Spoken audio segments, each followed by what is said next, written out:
Welcome back to another edition of the Night Report podcast. I'm your host, Mike Broadbent. Joining me once again is my co-host, Richie O'Leary. We have a official visit preview list. Rutgers has its first big official visit of the I guess you call it the spring window, the late spring window, early I summer call it window. Summer, but it's not really summer, so it's yeah. Let's call it the summer visit window. Rutgers has 21 prospects currently scheduled to be on campus. 3 of them committed to Rutgers, 2 of them committed elsewhere. We're going to get into that list. We're going to talk the Rutgers football schedule changes that were announced last week, and a couple other things as well. But first, we are presented to you by Night and Day Apparel, calling all Rutgers students, alumni, and fans. Are you looking for new and unique Rutgers merchandise? Night and Day Apparel has you covered, from t-shirts to hoodies, drinkware to pet accessories. Night and Day focuses on providing Rutgers community with exclusive, one-of-a-kind tailgating products. Be sure to check out all the links in today's podcast description to their website and social media so you can stay on top of everything Night and Day, including new merch drops and promotional announcements. Shop now and keep shopping. Some new gear on here. I'm looking at. They just dropped some new gear. I haven't had a chance to look at any of it yet, but I did get that promotional email about it. So if you're looking for some new gear for the summertime, definitely check it out. That Rutgers pool floaty looks pretty cool. Oh, yeah. Cool. Let's hop into this list. So let's first talk the Rutgers commitments that will be on campus. Rennick Durillis will be on campus. We'll have Shane Aschenfelder, the quarterback commitment of the class, and Jaden Elijah, a tackle commit. It seems like the commits are kind of sprinkled into these weekends. Do they just kind of like fit in wherever they're free for the summer period? Yeah, so previously they used to do like an official visit weekend where it would just be all the commits, and you notice it would be like a couple of the top targets too, to try to convince them, of course. But it's kind of spread out a little bit differently this year, which is fine. It's just more so when these guys can get there. But yeah, I mean, the 3 of them are interesting. Sean Aschenfelder is a long-time commit. He's not going anywhere. He's very loyal to Kirk Shiraka. That's their quarterback, and those always get kind of locked up pretty quickly. But Rennick Durillis has been a long-time Rutgers lean. I think we submitted a future cast like January. He's a commit. No, I know, but I'm saying he was lean, and then he committed. Got it. Yeah. Now he was a long-time Rutgers lean and committed. Union kid. They almost never lose any Union kids. Oh, technically he's Don Bosco Prep now. I was going to say he transferred to Bosco. Yeah. Yeah, I got to fix that actually. But yeah, between those 2 and then Jaden Elijah, there were some rumors going on this offseason. Jaden Elijah started to look around a little bit, but Rutgers has done a good job of keeping him on board. It sounds like that's going to be his only official visit, which is good because we know the rule Greg Schiano has. If you visit elsewhere, you're not a commit probably anymore. So. Yep. The 3 of them, good to get them on campus again. Just good to get them there, and I'm sure they'll show some of their recruiting abilities this weekend. For sure. Let's talk through some of let's talk through the 4 stars that'll be on campus. One of them is committed elsewhere. The other 3 are uncommitted. So let's start from the top. John Forster. He is the 4-star running back out of St. Joe's. He is an all-purpose back. He's a 5.9 4-star on Rivals. Talk about his level of interest in Rutgers and just kind of what he brings to the table. Yeah, so he's definitely very interested in Rutgers. If you look back and you asked me where he's going to end up probably back in January, I'd probably say Rutgers or Syracuse, but his recruitment has changed quite a bit. He's taken a bunch of official or unofficial visits this spring. He's been to Illinois, he's been to West Virginia, Wisconsin, Tennessee. I forget where else. There was like 1 or 2 other ones. But regardless, he's been to Rutgers as well. He was there for the spring game, but I think Rutgers is still near the top of his recruitment, but I'm going to say he's a Wisconsin lean right now, and I'm going to say Illinois might be right there with Rutgers as well. Illinois has done a good job of recruiting New Jersey. How? I don't know why. They just have. If you remember last year, they were very close to landing Fama Toure, which is crazy considering the Toure connections to Rutgers and all that. But yeah, no, Wisconsin's done so well with New Jersey running backs over the years. People are joking around saying like, "Hey, you're giving them a recruiting pitch," and it's like that they've been doing this forever. Like it's Jonathan Taylor, it's Ron Dane, it's et cetera, et cetera, et cetera. But yeah, no, I think Wisconsin's I shouldn't say the heavy favorite, but they're pretty up there in his recruitment, and he loves Wisconsin. He loves the running back tradition they have there. Now they have a different offense now. It's more of an air raid under Phil Longo, but they still do run the ball quite a bit. West Virginia's in that official visit list too. They'll get him last on the 21st, and usually that means a lot. But I think he might end up committing before that. So I don't know if that will mean anything, but yeah, this is going to be an interesting battle to see what happens because Demir Shaw is the main recruiter here for Rutgers, and he hasn't really lost many battles since taking over an assistant coaching role. Yeah, he's been a fantastic recruiter, and he's really blossomed as the running backs coach too. I mean, you look at his first year on the job, he has the Big Ten leading rusher, who wasn't even expected to be the guy going into the season. So you can't talk about him enough in terms of the job he's done recruiting and developing his players. 4 official visits scheduled for John Forster. Do you expect him to commit within the next month after those visits are over? Yeah, like I said, I don't think he makes that 4th one. If I had to guess, I would say he'll probably make a decision sometime this June. Some of these kids do end up waiting until July, but no, I think this is going to end in June. But going back to Demir Shaw real quick, I probably argue he's best recruiter on the staff right now, like by a wide margin. Yeah, he's done a great job. Shiano showing his eye for talent amongst the coaching ranks, especially these younger guys. Shiano's got a really high hit rate in terms of if you look at his coaching tree. Oh, yeah. So let's move on to the next guy here. The next 4-star that is visiting Rutgers is Maxwell Roy, the 6'5" defensive tackle out of St. Joe's Prep in Philadelphia. Tell us a little bit about him and where you think things stand with Rutgers. So Rutgers is in a weird spot there. So I shouldn't say weird spot. They're in like probably 3rd place in this race right now. Ohio State is in a heavy lead there. As long as they take him, he'll probably end up there. But Rutgers is creeping up to that 2nd place spot with Michigan. It's going to be interesting to see where things kind of fall. He's got a top 4 right now of Michigan, Ohio State, Rutgers, Wisconsin. No official visits scheduled to Michigan or Wisconsin at the moment. But he does have one for Ohio State on the 14th. I think Rutgers is doing a really good job here. Ironically, guess who his main recruiter is? Demir Shaw. Wow. Yeah, no, he's just done a really good job with the PA Philly kids. It's going to be really hard for Rutgers to break into that St. Joe's Prep recruiting pipeline. Not many schools have been able to do it in the past, and Ohio State is one of them, obviously, with Kyle McCord, Marvin Harrison Jr. recently. But yeah, no, I mean, Rutgers is trying to break into that pipeline, and if they can break into that, then all bets are off. St. Joe's Prep, if you don't know, is essentially Bergen Catholic of Pennsylvania. Like, they're that good. They're like the best program in PA almost every year. So yeah, it seems like they kind of have like I know Penn State for a while has had issues getting into St. Joe's Prep, right? Still do. Can't Still get in do. there. Yeah, they have a weird hatred for each other for some reason. Well, you got to love that as a Rutgers fan, especially if you look at where St. Joe's Prep is on the map in Philadelphia versus where Rutgers is and versus where Penn State is. Like Technically, you're gonna drive almost 4 hours to get from Philly to State College versus an hour maybe Philly to New Brunswick. So yeah, if you look at who is committed to Ohio State right now, they don't have a defensive tackle commitment, and I think they only have offered a handful of defensive tackles between 6 and 10. So it looks like they're being very selective, and if he has an offer right now, he's clearly one of their top guys. Not saying he's a tier 1, he might be a tier 1B, but given he's visiting in 2 weeks, I think it'll be interesting to see how things go. I mean, Ohio State has the best defensive line coach in the country, and Larry Johnson. Yeah, There's no debating that one. He's going to get whoever he wants. It's Ohio State, and it's Larry Johnson. If they want him, they'll get him. If they don't want him, that's where things get interesting because I know Michigan's working on scheduling an official visit for the 21st, but I don't think it's set yet. But I weirdly enough, I don't think Rutgers has a puncher's chance against Ohio State. I think they have a puncher's chance against Michigan. New staff, totally different staff for the most part. And I know they won the national championship, but this is a kid that would be open to staying home if things just kind of pan out the right way for Rutgers. Yeah, and I mean, if you look, Michigan's basically lost so much in terms of talent and coaching this offseason. Not that they're going to, fall off entirely, but they're certainly taking a step back, and they were all in last year and it worked out and won their first national title in, 30 years. So it worked out for them. We'll see. Let's go down the list. The next 4-star we have on tap for a visit is Bryce Jenkins, the offensive guard out of Friendship College Academy in Washington, D.C.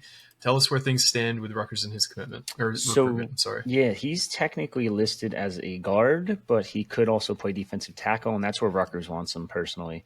Okay. I've been told some schools like him as a guard, some schools like him as a tackle. That just goes to show you how versatile he is and how athletic he is too. Yeah. This is a total long shot. I'm a little shocked they were able to get him on campus, or will be able to get him on campus, hopefully. But yeah, he's supposed to be there this weekend. He'll visit Maryland the weekend after that, South Carolina the weekend after that, and Tennessee the weekend after that. Do the math. What do those three of those four schools have? It's just spelled out NIL. Yeah, so I wouldn't be shocked if this one's just going to come down to a lot of a pretty big payday, I would say. But yeah, this is it kind of came out of nowhere though. Colin Farrell's built up this relationship quite a bit over the past month or so. And this is a kid that if you asked me a month ago, I'd tell you, hell no shot. Get him on campus. Now it's a little bit different. It's not inching towards a commitment by any means. It's not inching towards Rutgers being like even in the top 2 of his recruiting list. But I do think that they're starting to inch up slowly. And you're starting to see the longer that these guys are on campus, the longer you'll build these relationships and the more recruits you'll get on campus too. So yeah, definitely. So a bit of a long shot there, but you gotta be in it to win it. Get them on campus is a huge first step. Yeah. And I actually misspoke earlier. We actually have 5 total 4-stars that are going to be on the visit this weekend. Yeah. One literally we just found out about before we started. And let's talk about him now. He is Jalen Matthews, the offensive tackle out of Toms River North High School in New Jersey. He was previously committed to Penn State. He decommitted from there in September, and he's kind of been a bit all over the place since. He's scheduled a visit for Rutgers for this weekend. He's also got an official plan for Tennessee and Georgia. Talk about where Rutgers stands in his recruitment, and if you think Rutgers is going to actually have a chance at this kid.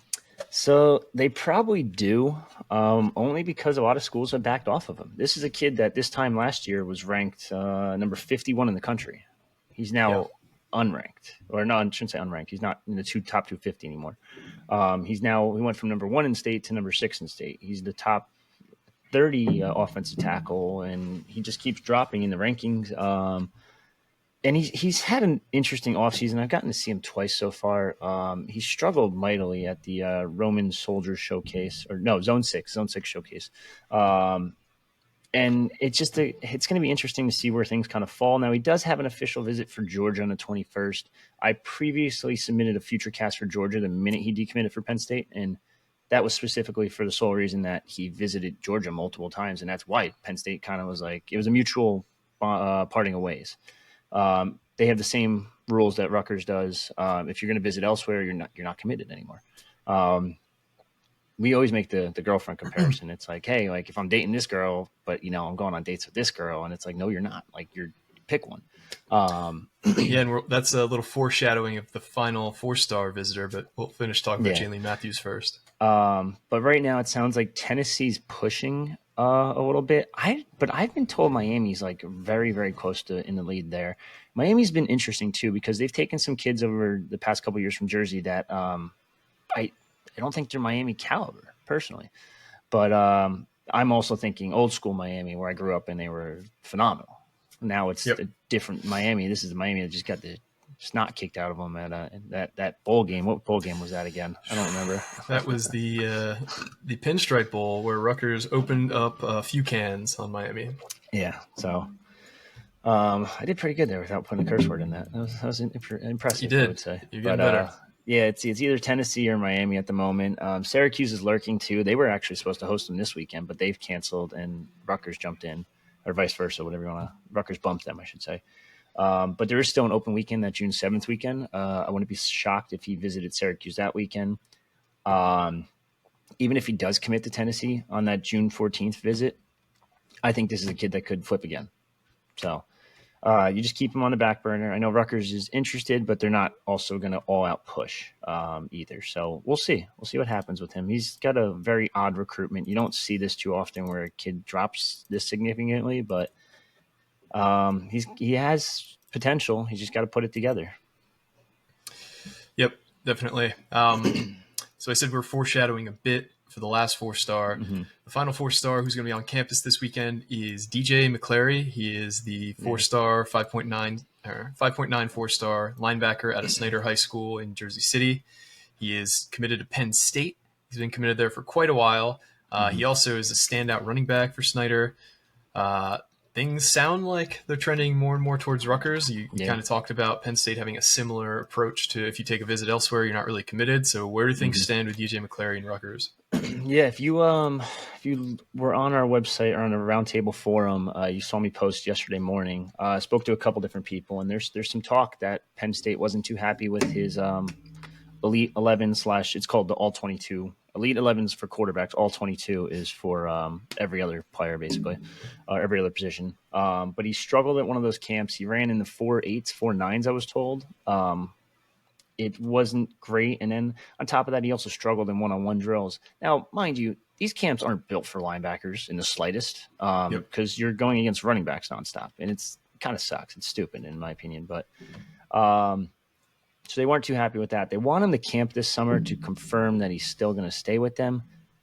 It's kind of a little bit of an offensive thing when you tell a kid that's been committed this long, a kid who's in a 4-star, like, hey, we want you to camp and make sure we're going to still take you. Yeah. Now, I've been told he's not too fond of that idea. But regardless, I still think he's a very talented player. I know he might have struggled at the Elite 11, looked a little stiff and all that, but he looked pretty solid at the Under Armour camp that I was at. So it just might be a bad day for the kid at the end of the day. And that's all it is. Like, some of these kids they're doing 4 or 5 camps every month. And it's like, maybe they have a bad day. It is what are you going to do? I still think he's a very talented prospect. I think he's a top 5 kid in Jersey, a top 10 linebacker in the country. He did drop out of the top 250 in our latest rankings that came out today, but he's still a 4-star. He's still a highly ranked kid. And I think Rutgers has a really good shot to flip him. Whether you want to call it a flip or not, because there's some talk Penn State might drop him, quote unquote, you can judge it however you want. But again, they don't like their kids visiting elsewhere. Add that with the whole, they want them to camp and all that, and just bad testing numbers. And it is like, I got to stop saying it is what it is. I keep saying that. But I think they have a good shot of flipping them. And this would be a huge get for Rutgers because it gives you another 4-star in Jersey. And you can also pitch the whole, hey, we flipped the kid from Penn State. A linebacker from Penn State, and that's arguably linebacker you historically for sure. This maybe is not recently, but yeah. This is a top 4 kid in the state. He's the 4th ranked overall kid. 3 of the top 6 kids in the state will be on campus this weekend in McClary, Jaylene Matthews, and John Forster. So a huge visit weekend for Rutgers. They have one of the other top 6 kids in this state, Kamar Archie, scheduled to visit later in the month. So Rutgers is, they might not land all the top kids in Jersey, but they are right in there with it. You've said in the past, you've gone on record saying this is the deepest New Jersey's been in terms of talent depth since you've been covering the state for decade now. So big time for Rutgers to get all these kids on campus. I want to kind of run. Oh, go ahead. Well, real quick. Now, depending on when you're listening to this, the rankings are changing this week. We're updating everything. So those could be a little flip-floppy. There's a lot of names that went up. There's a lot of names that went down. So just mind you, Darren Kingabong, now in the top 250. Top New Jersey. Wow. Or one of the top 3 or 4 New Jersey kids now. So just something to keep an eye on. Yeah, so some of these guys will go up, some of these guys go down, but as of May 29th, 4 of the top 6 kids currently scheduled to visit Rutgers, 3 of the top 6 this weekend. Let's kind of go over high level some of the other kids. I know we talked about the big stars that will be on campus. Let's just run through who else will be on campus, and we can kind of give some notes. Dante Core, the cornerback, I think he's out of Florida, will be visiting. He's an Auburn commitment. Charles Bell, another corner, he'll be on campus this weekend. Nikkei Wynn, he's an offensive tackle, will be on campus this weekend. Yep. Jordan Houston, the wide receiver, will be on campus this weekend. Braxton Kyle, defensive tackle. Michael Thomas III, wide receiver. Chase Linton, the defensive end. Raiden Bruns, this defensive end, will be on campus. Chris Vigna, offensive tackle. Josh Blackston, offensive tackle. Myron Gurman, the tight end. And Michael Clayton, the corner, will be on campus. out of those guys, who would you say is the closest to committing to Rutgers of the groups? Going through the list, Braden whatever, Bruns, I don't even know how you say it. He's one to keep an eye on. He does have an official visit to SMU, an official visit to West Virginia, but I don't think he'll commit this weekend. So Miran Gurman is a New York. He's listed as a tight end. That's got to change. Rutgers is recruiting as a defensive end. Some schools want him as a tight end, but the fact that it's Rutgers, UConn, or Toledo, if they want him, if they push for him, they're going to get him. We have a future cast in for Braxton Kyle, I believe. Yeah, we've had a future cast in for Braxton Kyle for a while now. I think there's a really good shot they land him. A lot of our analysts liked him at the Rivals camp back in April, March. I forget whenever it was, the one down in Georgia. So he's a kid that Harris Simiak actually himself has been the main recruiter for. So anytime Joe Harris Simiak's getting involved, it kind of tells you how bad they want these kids. I think Gurman has a shot. I think Braxton Kyle has a good shot. And then Michael Clayton, he's a very new offer from Georgia. He's from Northside School. I don't know if I'm not really familiar with the schools down there in Georgia, but he got an offer back on, what was it, 28th, I think it was, and immediately scheduled an official visit. Wow. I got on the phone with Greg Schiano and just spoke with him, and it took maybe 5 minutes of convincing, and he's like, I'm coming. Wow. Also visits to Central Michigan and Georgia State. I'd be shocked if he made those. Again, this is a kid that they push, they get him like almost immediately. So just to recap, it's Gurman, Kyle, and Clayton as the three that are like not locked in, but I would say there's a pretty good shot if they push for him, they're going to get those three. Linton from Georgia, I'm keeping a close eye on, another defensive end. They could really lock up a large part of their defensive line class this weekend if they get these commitments. So Michael Thomas too. I always forget about him. He's a Saraville native. His recruitment's been a little bit quieter lately. We did have a future cast in for him a while ago. We've taken that away since then. Illinois is making a push. Syracuse is making a push. He hasn't scheduled official visits those two yet, but I would expect him to schedule a couple more visits soon. But again, if Rutgers makes a heavy push for these guys and says like, hey, like your spot's here, like come commit, then there's a good chance they could just land them pretty quickly. So we'll have to keep an eye on that one. But yeah, so they have a good chance of getting several commits this weekend. I'd be shocked if they didn't get multiple at least. I want to get into the over-under on that, but are there any other Jersey kids in this group that are visiting? I know Chris Vigna is one. Michael Thomas III is another. Jaylene Matthews, DJ. No, that seems like it's it. Now there could be a surprise or two. There sometimes is. I'm not really expecting one this weekend. I'm keeping an eye on a June 7th weekend because that's when Talibi Kaba is going to be on campus. And we all know who his teammate is, and I just mentioned him, and Darren Akingabong. Now Rutgers is still pursuing him despite his commitment to Georgia. So he's been to Rutgers a couple times already in the past. Back in March 30th, he was on campus and then committed to Georgia. Now he has an official visit for Georgia this weekend, and that should seal the deal for them. But again, you got to keep an eye on kids like that because Rutgers is still going to do whatever they can to try to get him to campus. Now, would Georgia drop him immediately? Probably not because the kid's super talented, but it would give Rutgers a puncher's chance. All right, so we've gone through everybody. We've given a little bit on most of the guys. I'm going to set the over-under for commitments after this weekend at 2.5. You taking the over or you taking the under? I'm taking the over. Like I said, I think that they're going to land at least one, if not two defensive linemen this weekend. Braxton Kyle's the one I'm keeping the closest eye on because we've had a future cast in favor of him.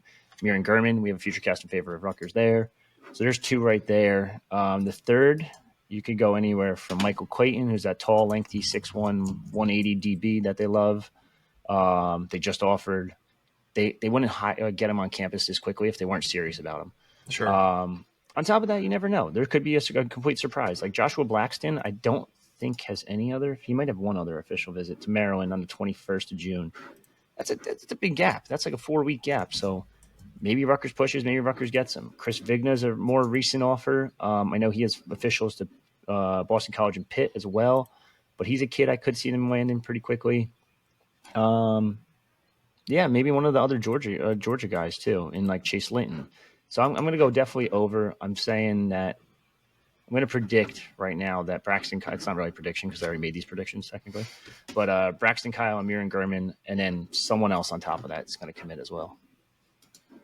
All right. So I would expect your podcast feed will be quite full next week, given how these things normally go. So I know we've been a little quiet in the late part of May, but I don't expect that to last in the early parts of June. Yeah.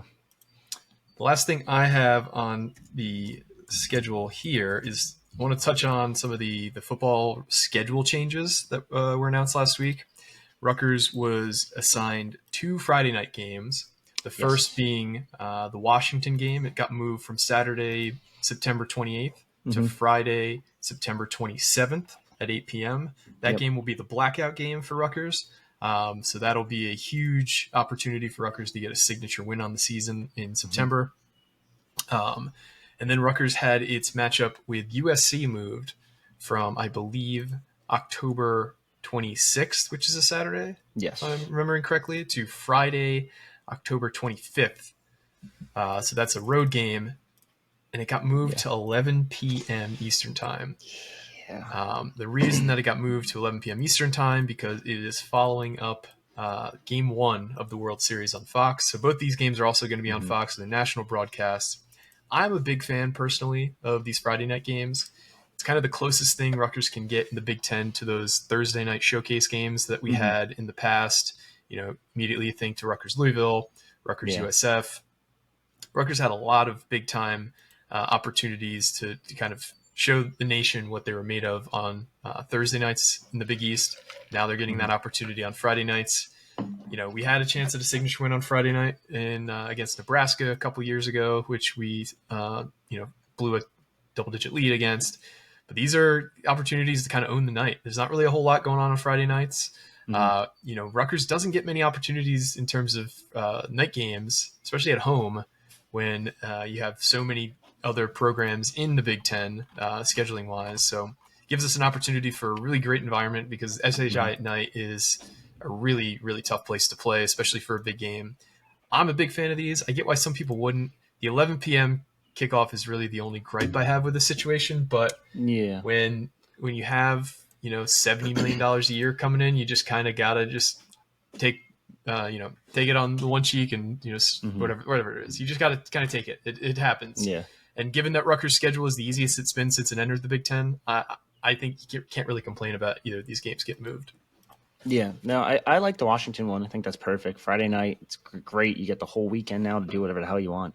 That one's fine. There's nothing wrong with that. I wish they would have led. I know you can't do like a 6 p.m. game in LA, blah, blah, blah, whatever. But I would have loved to see them lead into the World Series with that and just give like a little hype before the World Series. But again, if it is hypothetically, if it's just say like, I don't know, Dodgers, Yankees or Phillies, Yankees, like it's going to be a lot of East Coast people that might just keep watching just because it's oh, you know what? Like it's already on. Just keep watching throughout the night. So I wouldn't be shocked if that game put up some serious numbers depending on where Rutgers sits because technically 1, 2, let's just say they beat Virginia Tech 3, Washington 4. Nebraska, we're playing with fire now. 4-1. I'll say 4-1 just because it's at Nebraska. Wisconsin's home, 5-1. Then UCLA, 6-1. Like 6-1 against the USC team. That's probably going to be pretty good at that point in the year. So you could set up a pretty damn good game. So we'll just kind of wait and see. But it also the cool part is it sounds like some of these New Brunswick bars are going to stay open late. For the game, that could be an environment in its own right. Maybe we'll have a little TKR party at like Olive Branch or something. That'd be cool. Save you guys the money on the flight. Yeah, it's going to be a weird experience watching a Rutgers football game until 2 a.m. when I went to Europe last year or 2 years ago, I watched the Iowa game, which kicked off at I think 8 p.m. local time, but kicked off at like 3 a.m. The time I was at. So that was a weird experience, but watching it, in New Jersey or in PA for me at 2 a.m. the game ends. That's gonna be strange. This is what it's gonna be like going forward. So Yep. That's kind of all I got, Rich. Do you have anything else you wanted to hit on before we head out? No, I just want to give another shout out to Night and Day Apparel. If you haven't already used the promo code Rutgers Rivals, Rutgers Rivals, Rivals. Jeez, that was a tough one. 10% off, I think it is. Go buy some stuff. They got some cool stuff on there. We have Night Report T-shirts too, if you want those. Rep the brand, but there's a bunch of stuff on there. Whether pool floats, like we said before. There's some new designs coming out. I know there's some new basketball designs coming out soon too. So keep an eye on that. And then this Saturday, right, is the autograph session for Dylan and Ace at the Morris County Card Show. Yeah, that's pretty much it. Yeah, I think that starts at 11 a.m. They're not signing at the same time. I think Dylan signs from like 11 to 12:30, and I think Ace signs from like 1 to 2:30. I think the pricing's online somewhere, but you can get inscriptions for an extra cost. You can get a picture with Dylan or Ace for an extra cost. It's a really good event and an opportunity for Rutgers fans to really show love to these guys who are taking a big chance coming to Rutgers and hopefully leading us to our best season since 1976. Yeah, it'll be fun. But that is it for us, guys. I want to thank everybody again for listening, for telling a friend, for subscribing, for writing a review, for doing all those things. It really has helped our show grow, and we hope you continue to do it. If you haven't done it yet, please do that. But for me and Rich, this has been another edition of the Night Report Podcast. Signing off.